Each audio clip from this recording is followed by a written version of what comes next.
Hello বন্ধুরা, একটি গুণ চিহ্ন দিয়ে একটা রূপচাঁদা মাছ আঁকিয়ে দেখাবো। দেখেন, একটা প্রথমে গুণ চিহ্ন দিয়ে নিলাম, এরপরে দুটো রেখা দিয়ে দেবো, বক্র রেখা, তারপরে আবার বক্র রেখা দিয়ে দেবো দুটো। লেজের অংশেও একটা বক্র রেখা দিয়ে দেবো, দেওয়ার পরে মুখের রেখা দিয়ে দিলাম, চোখ, মাছের কানকো কানকো দেওয়ার পরে মাছের যে ডগা কাটা অংশে ভিতরে যে কালো অংশ থাকে সেই অংশগুলো দাগ টেনে দেবো।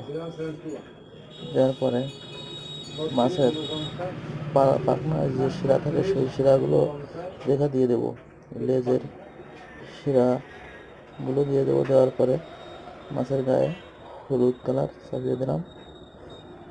দেওয়ার পরে পালকে হালকা গোলাপি। বন্ধুরা, কেমন হয়েছে অবশ্যই কমেন্টে জানাবেন। সবাইকে ধন্যবাদ।